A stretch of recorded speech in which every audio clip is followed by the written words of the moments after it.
नमस्कार, आपके साथ मैं हूं सुमेरा खान। सत्ता के सभी न्यूज मित्रों का स्वागत है। पहले सत्ते पे सत्ता, यानी 7 खबरें और अहम जानकारियां। पहले आज बांग्लादेश वाली कुंजी खोलेंगे, जहां 20 साल के बाद बांग्लादेश नेशनलिस्ट पार्टी यानी बीएनपी की सत्ता आ गई है। तारिक रहमान का प्रधानमंत्री बनना लगभग तय है। पीएम मोदी ने उन्हें बधाई भी दी है। लेकिन सत्ता में समझेंगे कि बांग्लादेश में आज का दिन हिंदुओं के लिए क्यों असली शुक्रवार है। फिर इमरान खान का दर्द दिखाएंगे। दावा है कि पाकिस्तान के पूर्व पीएम इमरान खान की एक आंख की करीब 85% रोशनी चली गई है। ये बात पाकिस्तानी सुप्रीम कोर्ट के आदेश पर हुई जांच में सामने आई है। इमरान खान की बहन ने मुनीर पर क्या आरोप लगाया है, वो देखिएगा। इसके बाद माला और भाला वाला कलेश भी दिखाएंगे, जो बाबा बागेश्वर के एक बयान के बाद शुरू हुआ है। कांग्रेस ने क्यों इस बयान पर एफआईआर दर्ज करने की मांग की है और पंडित धीरेन्द्र शास्त्री के इस प्रवचन से मौलाना क्यों भड़के हैं, वो भी बताएंगे। आज से प्रधानमंत्री मोदी के ऑफिस का पता बदल गया है।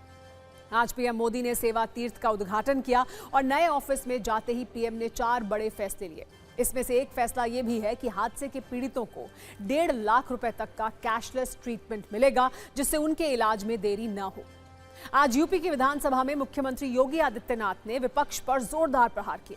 योगी ने कहा कि पहले यूपी में सत्ता के संरक्षण में गुंडे माफिया पलते थे, लेकिन अब योगी सरकार में ये नीति बदल चुकी है। अब यूपी उपद्रव नहीं, उत्सव प्रदेश है। संसद में एप्स्टीन फाइल्स वाला क्लेश भी अभी थमा नहीं है। आज विपक्षी सांसदों ने हरदीप पुरी इस्तीफा दो के नारे लगाए। हालांकि इसके 5 मिनट के बाद ही सदन को स्थगित कर दिया गया। अब बजट सत्र के दूसरे चरण में दोनों सदनों की कार्यवाही 9 मार्च से शुरू होगी। और एक बड़ी खबर उत्तर कोरिया से भी है, जहां तानाशाह किम जोंग उन ने अपने उत्तराधिकारी का ऐलान कर दिया है।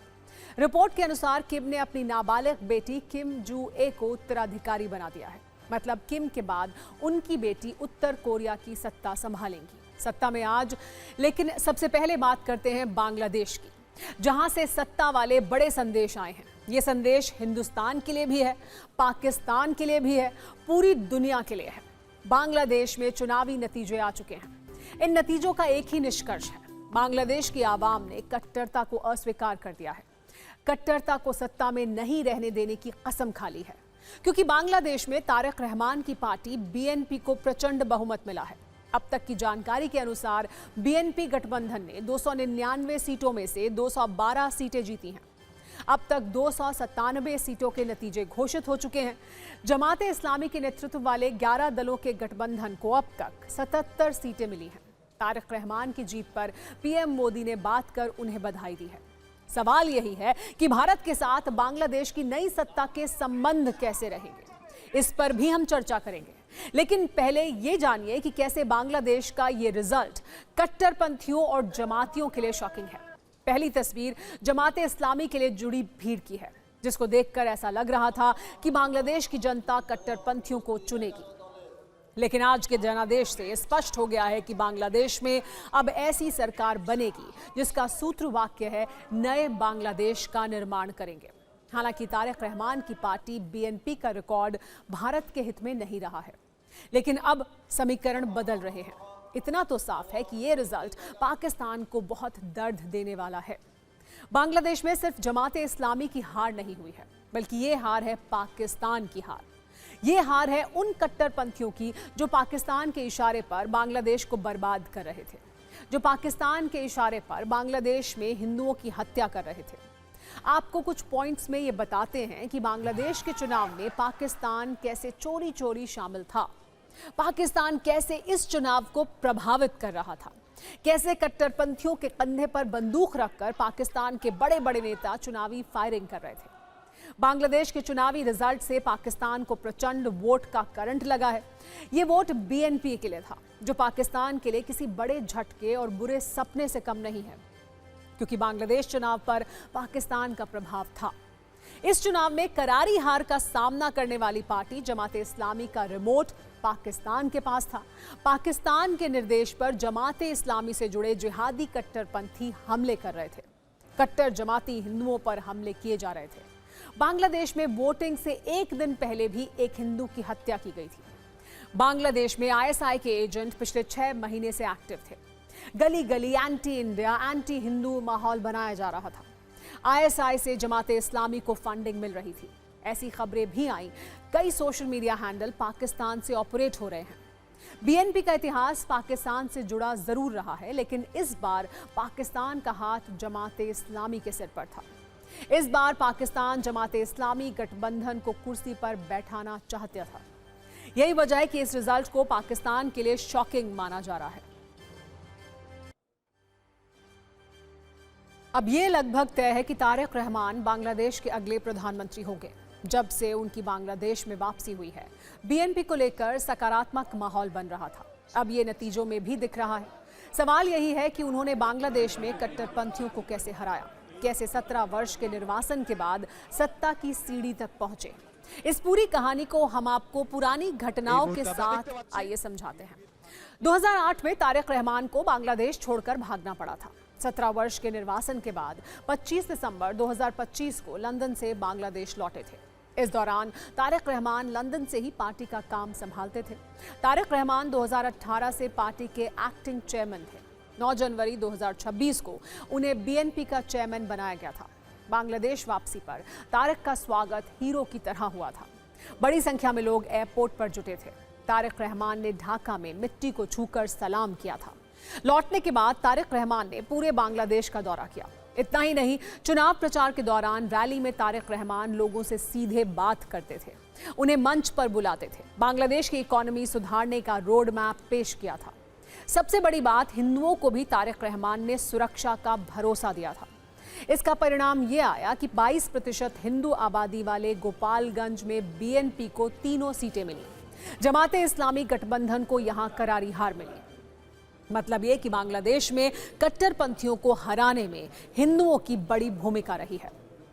बांग्लादेश के नतीजों को भारत के एंगल से समझिए। पाकिस्तान हमेशा से जमाते इस्लामी को अपना करीबी मानता रहा है। जमात के मजबूत होने पर बांग्लादेश में कट्टरपंथी ताकतें मजबूत हो रही थी, जो भारत विरोधी नीतियों को बढ़ावा दे सकती थी। पाकिस्तान चाहता था कि जमात सत्ता में आए या मजबूत स्थिति में रहे, ताकि बांग्लादेश भारत से दूर होकर पाकिस्तान और चीन की ओर झुके। लेकिन नतीजों में जमाते इस्लामी गठबंधन को सिर्फ 70 से 77 सीटें मिली हैं। हालांकि शफीकुर रहमान, जो जमाते इस्लामी के चीफ हैं, उनको ढाका में 15 सीटों से बड़ी जीत हासिल हुई है। भारत के साथ रिश्तों और भारत पर असर की अगर बात करें तो भारत के लिए बांग्लादेश अहम है। बांग्लादेश की 4000 किलोमीटर की सीमा भारत से लगती है। ये भारत के किसी भी पड़ोसी देश के साथ सबसे लंबी सीमा है। असम और पश्चिम बंगाल दोनों राज्यों की सीमा बांग्लादेश से लगती है। मोहम्मद यूनुस के शासन में बांग्लादेश में आईएसआई की गतिविधियां बढ़ी हैं। इनकी सत्ता के दौरान बांग्लादेश में कई आतंकियों और कट्टरपंथियों को रिहा भी किया गया। ऐसे में बीएनपी सरकार के साथ बेहतर रिश्ते की अब उम्मीद है।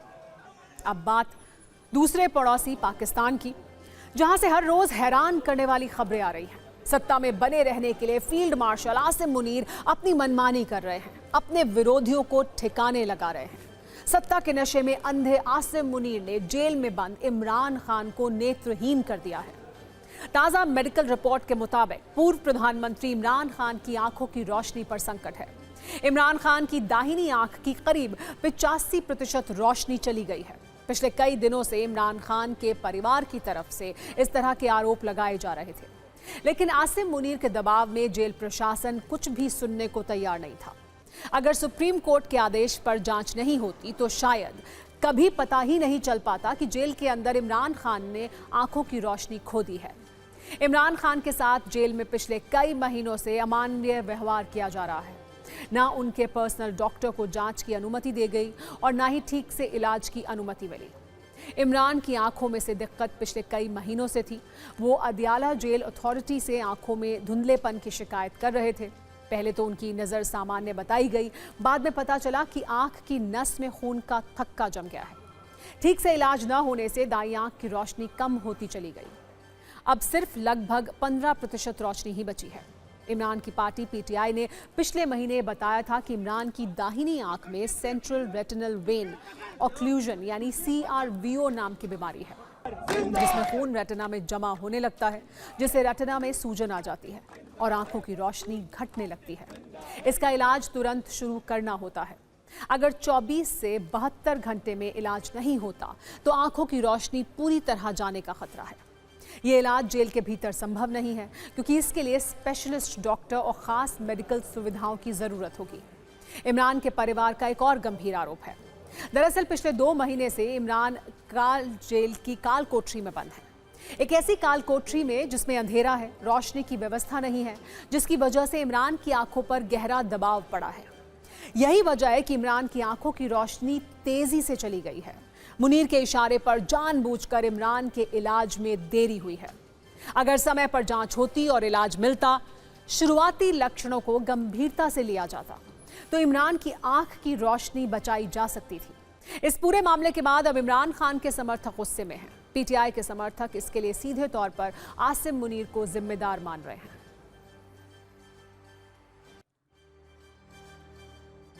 पाकिस्तान में सिर्फ इमरान पर अत्याचार नहीं हो रहा, सेना के पूर्व अधिकारियों तक की पिटाई हो रही है। पाकिस्तान के पूर्व आर्मी चीफ कमर जावेद बाजवा के साथ भी कुछ ऐसा ही होने की खबर है।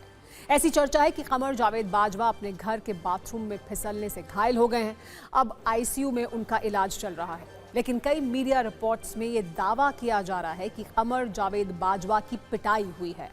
रिपोर्ट्स में यह भी दावा किया जा रहा है कि बाजवा की पिटाई खुद पाकिस्तानी फौजियों ने की है, जिसके बाद उनके स्कल में फ्रैक्चर हो गया। इसके अलावा उन्हें कई गंभीर चोटें आई हैं। खबरें तो यहां तक हैं कि बाजवा अभी तक कोमा में हैं और हालत गंभीर है। परिवार ने आधिकारिक तौर पर बयान जारी करके ये कहा है कि बाथरूम में फिसल जाने से उनका ये हाल हुआ है, लेकिन पाकिस्तानी मीडिया में चर्चा है कि ये बाथरूम में फिसल जाने की घटना नहीं है। असल में जनरल बाजवा को 3 सैन्य कर्मियों ने घेर कर पीटा है। उन पर तब तक अटैक किया गया जब तक फ्रैक्चर नहीं हो गया। अंदेशा है कि वो अपने कार्यकाल के दौरान की कुछ सीक्रेट जानकारी साझा करने वाले थे, जिसे रोकने के लिए उन पर हमला करवाया गया। एक थ्योरी ये भी है कि इमरान खान की सरकार गिराने के दौरान जनरल बाजवा ने कुछ ऐसे अधिकारियों के परिवारों को निशाना बनाने का आदेश दिया था जो इस तख्ता पलट का विरोध कर रहे थे। माना जा रहा है कि यह हमला उन्हीं अधिकारियों के परिजनों या जूनियर कर्मियों ने किया है। सत्ता में पाकिस्तान वाले क्लेश के बाद अब भारत में मचे उस क्लेश की बात करते हैं जिसके कीवर्ड्स हैं माला और भाला, जिसे सुनकर देश के कई मौलाना बहुत गुस्से में हैं। कांग्रेस के नेता भी नाराज हैं और इसकी वजह है बागेश्वर धाम के पीठाधीश्वर पंडित धीरेन्द्र शास्त्री, जो मध्य प्रदेश के छतरपुर में 301 कन्याओं के विवाह समारोह में पहुंचे थे। यहां प्रवचन दे रहे थे, लेकिन इसी दौरान उन्होंने हिंदुओं को एक ऐसा संदेश दिया जिस पर बड़ा क्लेश छिड़ गया, क्योंकि इसमें उन्होंने माला और भाला का जिक्र किया। वैसे ये भी बाबा बागेश्वर हैं जो पिछले कई दिनों से जैसे ध्यान मुद्रा में थे, ना कोई बयान ना कोई वीडियो, लेकिन बाबा बागेश्वर जब भी आते हैं उनके बयान पर क्लेश छिड़ ही जाता है। यही फॉर्मूला इस बार भी देखने को मिला है। बागेश्वर धाम ने अपने अनुयायियों को संबोधित करते हुए पंडित धीरेन्द्र शास्त्री ने ये कहा कि सिर्फ सीताराम सीताराम जपने से धर्म नहीं बचेगा, बल्कि अब समय आ गया है कि माला के साथ भाला भी रखना होगा, क्योंकि मठ में बैठकर धर्म की रक्षा नहीं की जा सकती। इसीलिए अगर हिंदुत्व को बचाना है तो अपने मठ से बाहर निकलना पड़ेगा। अब बाबा बागेश्वर के ये बोल कैसे कुछ मौलानाओं को बहुत चुभे हैं और क्यों कांग्रेस गुस्से में है वो दिखाएंगे, लेकिन पहले बाबा बागेश्वर के इस प्रवचन को शब्दशः सुन लीजिए। अब माला और भाला की बात, इसी संदेश पर साधु संत और मौलाना आमने सामने आ गए हैं। जहां एक ओर साधु संतों ने बाबा बागेश्वर के बयान का समर्थन किया है, तो मौलाना सवाल उठा रहे हैं। साधु संतों का कहना है कि जो जैसी भाषा समझता है उसे उसी भाषा में समझाया जाता है, जबकि मौलानाओं का आरोप है कि बाबा बागेश्वर सिर्फ हिंदुओं को उकसा रहे हैं। इसके अलावा मौलाना ये भी सवाल उठा रहे हैं कि आखिर एक आध्यात्मिक गुरु को भाले की क्या जरूरत है। कांग्रेस नेता की मांग है कि पंडित धीरेन्द्र शास्त्री के खिलाफ एफआईआर दर्ज की जानी चाहिए।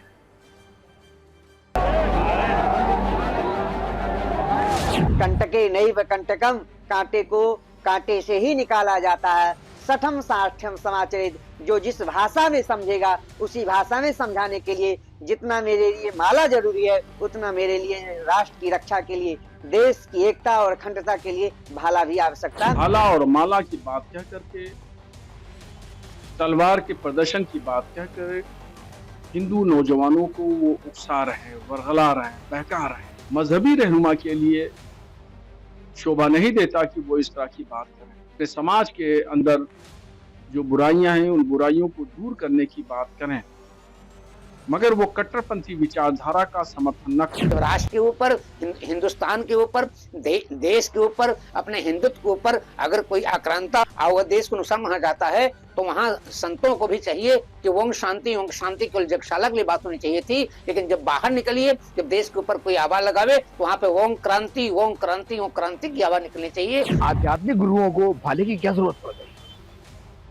उनकी तो जबान में वो तासीर होनी चाहिए कि पत्थर से पत्थर दिलाए और उस पत्थर को काट के वो मोम कर। शास्त्री जी को एक काम करना चाहिए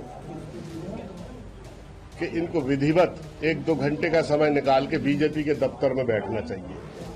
ये बीजेपी के कार्यकर्ता हैं और हमेशा विभाजनकारी बात करते हैं। इन पर तो मुकदमे दर्ज होना चाहिए। ये सौहार्द को बिगाड़ने वाले लोग हैं भारत के। और अब राजनीतिक सत्ता की बात करते हैं, जिसमें संसद के बजट सत्र का पहला हिस्सा आज खत्म हो गया। अब एक लंबे ब्रेक के बाद 9 मार्च को संसद सत्र के दूसरे हिस्से की शुरुआत होगी। हालांकि आज आखिरी दिन भी राजनीतिक एक्शन और रिएक्शन में कोई कमी नहीं थी। बजट सत्र पर चर्चा के दौरान अमेरिका के हाथों देश बेचने का आरोप लगाने वाले नेता प्रतिपक्ष राहुल गांधी ने ट्रेड यूनियन और मजदूर संगठनों के नेताओं से मुलाकात की। संसद भवन में हुई इस मुलाकात में कई किसान संगठनों के प्रतिनिधि भी मौजूद थे। राहुल गांधी ने इस मुलाकात में ट्रेड डील के खिलाफ बड़े आंदोलन की जरूरत बताई। राहुल गांधी सरकार को घेरने की कोशिश में हैं, लेकिन सरकार दूसरे एंगल से राहुल गांधी को घेरने की कोशिश कर रही है। राहुल गांधी ने लोकसभा में एप्स्टीन फाइल का जिक्र किया था और पीएम मोदी, कारोबारी गौतम अडानी, अनिल अंबानी और हरदीप पुरी का नाम लिया था। इसके खिलाफ सत्ता पक्ष ने पहले विशेषाधिकार हनन प्रस्ताव लाने का ऐलान किया था, लेकिन बीजेपी सांसद निशिकांत दुबे ने इस प्रस्ताव से पहले ही राहुल गांधी के खिलाफ सब्सटैंटिव मोशन लाने का नोटिस दे दिया। अब संसदीय कार्य मंत्री किरण रिजिजू का कहना है कि निशिकांत दुबे ने सब्सटैंटिव मोशन लाने का क्योंकि नोटिस दे दिया है तो सरकार विशेषाधिकार हनन प्रस्ताव नहीं लाएगी। अब सवाल यह है कि ऐसा क्या हुआ कि सत्ता पक्ष विशेषाधिकार प्रस्ताव की जगह सब्सटैंटिव मोशन के जरिए राहुल गांधी को घेरना चाहता है। सब्सटैंटिव मोशन वो प्रस्ताव होता है जो सदन के सामने एक स्वतंत्र और पूर्ण प्रस्ताव के रूप में रखा जाता है ताकि उस पर चर्चा हो और सदन उससे सहमत या असहमत होने का फैसला ले सके। दरअसल संसदीय नियमों के अनुसार किसी भी सब्सटैंटिव मोशन को सदन में स्वीकार करना या अस्वीकार करना पीठासीन अधिकारी यानी लोकसभा अध्यक्ष के अधिकार क्षेत्र में आता है। सबसे पहले इस प्रस्ताव का नोटिस लोकसभा के महासचिव को दिया जाता है, जो संसदीय प्रक्रिया का अनिवार्य हिस्सा होता है। यदि लोकसभा अध्यक्ष प्रस्ताव को स्वीकार कर लेते हैं और सदन में इस पर चर्चा होती है तो इसे मतदान के लिए रखा जा सकता है। यदि सदन इस प्रस्ताव को पारित कर देता है तो लोकसभा अध्यक्ष आरोपों की जांच के लिए एक विशेष समिति का गठन कर सकते हैं। ये समिति इस मामले की विस्तृत जांच करेगी और तय समय सीमा के भीतर अपनी रिपोर्ट लोकसभा में पेश करेगी। रिपोर्ट पेश होने के बाद सदन फिर से इस पर चर्चा करेगा और समिति की सिफारिशों को स्वीकार या अस्वीकार करने का फैसला करेगा। यदि समिति गंभीर आरोपों को सही पाती है तो सदस्यता समाप्त करने जैसी कार्रवाई भी संभव हो सकती है। यानी राहुल गांधी को घेरने की कोशिश है।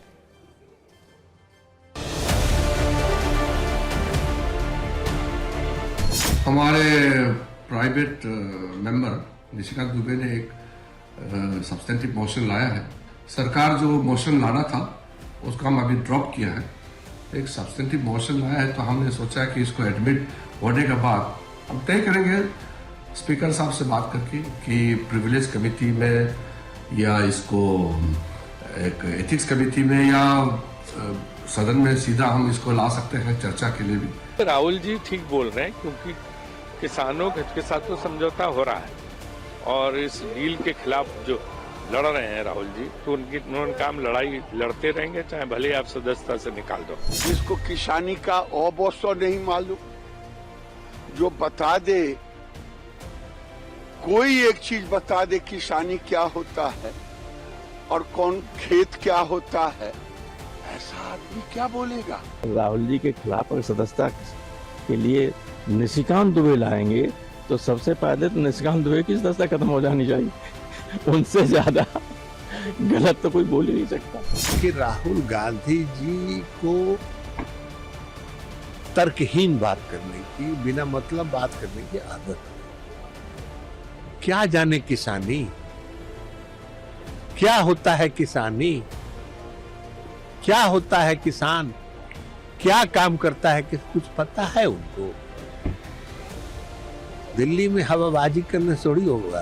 देखिए, मैं कह रहा हूँ ये पूरी तरीके से डाइवर्जन टैक्टिस है, असली मुद्दे से ध्यान हटाने की कोशिश है। मुद्दा इस वक्त जो है, देश चाहता है ये ट्रेड डील रद्द होनी चाहिए। इसमें भारत के हितों का, करोड़ों किसानों के हितों का समझौता किया गया है, उसको बेचा गया है। वैसे एक बार पहले भी राहुल गांधी की सदस्यता जा चुकी है, हालांकि सुप्रीम कोर्ट के आदेश के बाद उसे बहाल कर दिया गया था। कुल मिलाकर ये कहा जा सकता है कि राजनीति की राहुल कुंजी पर विवाद बढ़ने वाला है। हालांकि फिलहाल विवाद केंद्रीय मंत्री हरदीप पुरी के इस्तीफे की मांग पर है। विपक्ष ने आज संसद में हरदीप पुरी के इस्तीफे की मांग को लेकर हंगामा किया। सत्ता की अगली खबर तेलंगाना के छोटे चुनाव से निकले बड़े संदेश की है। तेलंगाना में 11 फरवरी को हुए शहरी स्थानीय निकाय चुनावों में कांग्रेस को बड़ी जीत मिली है। मुख्यमंत्री रेवंत रेड्डी की अगुवाई में कांग्रेस ने ग्रेटर हैदराबाद नगर निगम को छोड़कर ज्यादा शहरी क्षेत्रों में बड़ी बढ़त बनाई है, जबकि केसीआर की बीआरएस का वोट शेयर लगभग 10% तक सिमट गया है। कांग्रेस ने इस चुनाव में 90 सीटें जीती, जबकि बीआरएस को 14 सीटों पर संतोष करना पड़ा। 7 नगर निगमों में कांग्रेस 5 में आगे या विजयी रही, 2 में बीजेपी को बढ़त मिली है। बीआरएस को किसी भी निगम में सफलता नहीं मिली। शहरी तेलंगाना में बीआरएस तीसरे स्थान पर पहुंच गई। इसे एक महत्वपूर्ण राजनीतिक बदलाव माना जा रहा है। दिसंबर 2023 के विधानसभा चुनावों के बाद यह पहला बड़ा चुनाव था, जिससे ये संकेत मिल रहे हैं कि तेलंगाना में कांग्रेस लगातार मजबूत हो रही है। 2024 के आम चुनावों और उपचुनावों में भी बीआरएस को झटके लगे थे। ग्रामीण निकाय चुनावों में कांग्रेस समर्थित उम्मीदवारों की बढ़त ने भी सत्ता पक्ष की स्थिति को मजबूत किया था। सरकार का कहना है कि पारदर्शिता और जवाबदेही के कारण रेवंत रेड्डी सरकार पर लोगों का भरोसा बढ़ा है। कांग्रेस ने इस जनादेश को विकास, स्थिरता और समावेशी शासन के पक्ष में जनता की मोहर बताया है। अब बात करते हैं नॉर्थ कोरिया में किम की सत्ता की, जिससे जुड़ी नई खबर आई है। उत्तर कोरिया के supreme leader Kim Jong Un अपनी 13 वर्ष की बेटी किम जू ए को उत्तराधिकारी बनाने जा रहे हैं। दक्षिण कोरिया की खुफिया एजेंसी ने सियोल में सांसदों को इसकी जानकारी दी है। कहा जा रहा है कि किम जोंग अपनी बेटी जू ए को अगले महीने प्रस्तावित पार्टी की जनरल बैठक में बड़ा ऐलान कर सकते हैं। वर्ष 2022 में किम जोंग ने पहली बार अपनी बेटी जू ए को सार्वजनिक तौर पर उपस्थिति दर्ज करवाई थी। किम जू ए का जन्म 2013 में हुआ था। उनके बारे में सबसे पहले सेवानिवृत्त अमेरिकी बास्केटबॉल खिलाड़ी डेनिस रोडमैन ने दुनिया को बताया था। आपको बता दें कि किम जू ए को स्कीइंग और घुड़सवारी का शौक है। घुड़सवारी करते हुए कई तस्वीर किम जू ए की वायरल हैं। किम परिवार में घुड़सवारी को सबसे अहम माना जाता है। किम जोंग भी एक अच्छे घुड़सवार हैं।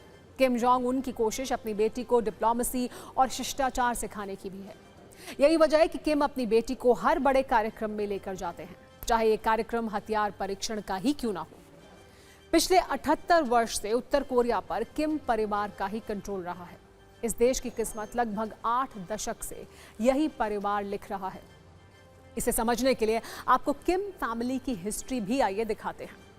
1948 में पहली बार इस परिवार के किम इल सुंग ने गद्दी संभाली, जो किम जोंग उनके दादा थे।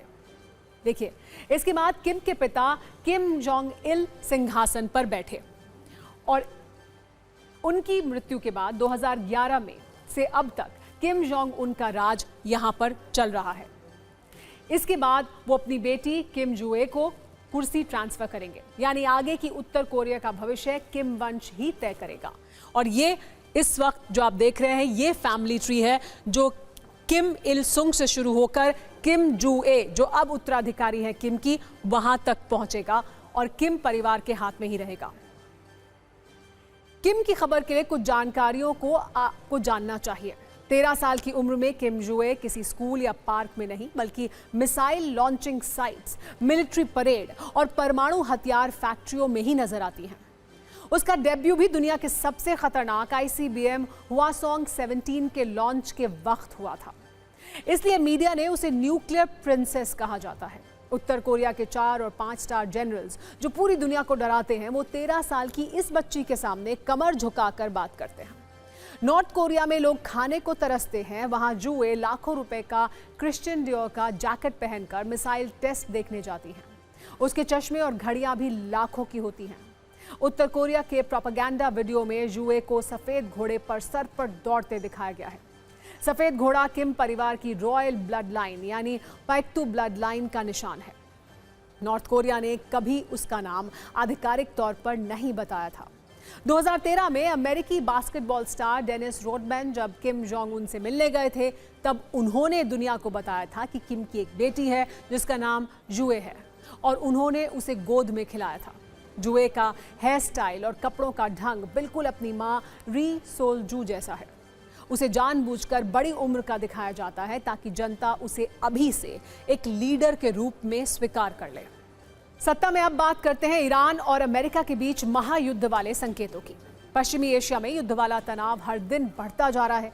भले ही ट्रंप बातचीत की बात कह रहे हैं, ईरान भी बातचीत के लिए खुद को तैयार बता रहा है, लेकिन दोनों तरफ की तैयारियां ये बता रही हैं कि महायुद्ध वाला संकट अभी टला नहीं है, क्योंकि बातचीत वाले छल की आड़ में अमेरिकी सेना की जल जमीन आसमान वाली तैयारी चल रही है। चर्चा है कि ट्रंप और नेतन्याहू की बैठक में हमले की जगह और वक्त तय हो चुका है। यही वजह है कि यूएसएस जेराल्ड फोर्ड को अरब सागर जाने का आदेश दिया गया है। B-2 बॉम्बर्स को हमले के लिए तैयार रहने को कहा गया है। इजराइल के लिए मल्टी लेयर डिफेंस सिस्टम तैयार किया जा रहा है। इन सब के बीच ईरान की तरफ से भी सीक्रेट हिट लिस्ट जारी की गई है, जिसमें इजरायली प्रधानमंत्री नेतन्याहू से लेकर रक्षा मंत्री तक का नाम है। यानी दोनों तरफ से टारगेट लॉक है और उंगली ट्रिगर पर है। बस हमले के आदेश का इंतजार है। लेकिन इस बार हमला हुआ तो युद्ध लंबा चलेगा। ईरान की सैन्य तैयारी पूरी है। इस तनाव के बीच ईरान ने पहली बार हिट लिस्ट जारी की है। ये लिस्ट उन लोगों की है जिन्हें ईरान सबसे पहले निशाना बनाना चाहता है। ईरानी सरकारी मीडिया में इजराइल के खिलाफ ये लिस्ट जारी हुई। लिस्ट में इजराइल के प्रधानमंत्री बेंयामिन नेतन्याहू का नाम सबसे ऊपर है। इसके बाद मोसाद चीफ डेविड बर्निया का नाम है। इजरायली रक्षा मंत्री इसराइल कात्स को भी ईरान ने अपनी हिट लिस्ट में रखा है। इस लिस्ट में इजरायली डिफेंस फोर्स के कई अधिकारी भी हैं, जिनमें IDF चीफ इयाल जमीर और एयरफोर्स चीफ तोमर बार का नाम प्रमुख है। इजराइल के military intelligence chief Shlomi binder और ऑपरेशन चीफ इत्ज़ेक कोहेन ईरानी हिट लिस्ट में हैं। खास बात यह है कि अब तक सिर्फ इजराइल की तरफ से इस तरह की लिस्ट जारी की जाती रही है, लेकिन पहली बार ईरान ने हिट लिस्ट जारी की है। हालांकि ईरान ने ये नहीं बताया है कि इन लोगों को कब टारगेट पर लिया जाएगा। नेतन्याहू के अमेरिकी दौरे के तुरंत बाद जारी हुई इस लिस्ट में हलचल बढ़ा दी। इससे पहले ईरान की तरफ से ट्रंप की धमकियों का जवाब भी दिया गया।